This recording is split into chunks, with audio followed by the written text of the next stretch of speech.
tu veux que je pardonne à ce type? Il a tué ma fille. Fais-le souffrir.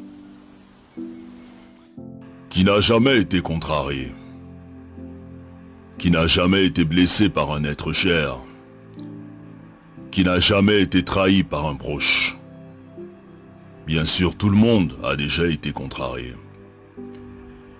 Et il arrive que lorsque la blessure est trop profonde, on a du mal à pardonner. On se dit hors de question de pardonner.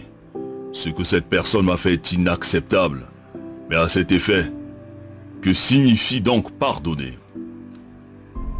Pardonner, c'est le fait de ne pas tenir compte d'une offense qu'on t'a faite, d'une erreur, d'une faute. C'est le fait de renoncer à punir, de renoncer à se venger, de renoncer à rendre le mal par le mal.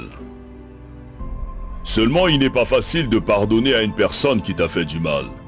Surtout si tu croyais en elle, que tu avais confiance en elle. Tu préfères la garder prisonnière et tu refuses de lui pardonner.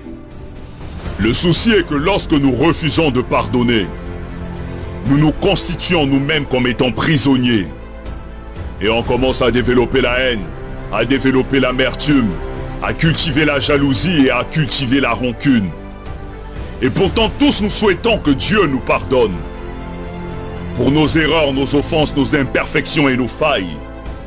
Mais nous refusons de pardonner les fautes des autres, comme si nous n'avons jamais fait du mal à personne, comme si nous étions irréprochables. Qui donc peut oser dire qu'il n'a jamais fait du mal? Qui est parfait? Qui n'a jamais commis d'erreur, qui n'a jamais fait le moindre mal? On souhaite tous que Dieu nous pardonne pour nos bêtises, mais on refuse de pardonner les fautes des autres, on refuse de leur accorder notre pardon. Et nous sommes toujours les premiers à aller à l'église, à aller à la mosquée, alors que dans nos cœurs nous avons des gens qu'on a constitués comme prisonniers. Mais jusqu'à quand allons-nous porter ces fardeaux? Jusqu'à quand allons-nous refuser de pardonner? Mais qu'est-ce qu'on gagne à détester ceux qui nous ont offensés? Parce que celui qui pardonne est celui qui a décidé d'avancer. Celui qui pardonne est celui qui a décidé de se libérer. Celui qui pardonne a fait le choix de donner un cadeau à quelqu'un même s'il ne le mérite pas. Parce que la rancune est une lourde pierre que celui qui pardonne n'a pas envie de transporter.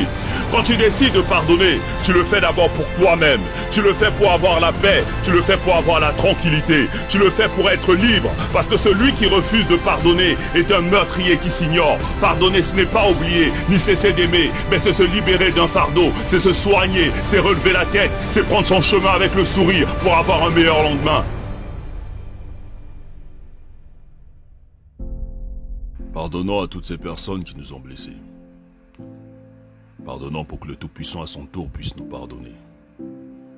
Pardonnons pour être au-dessus de ceux qui nous ont contrariés. Pardonnons pour retrouver la paix et progresser.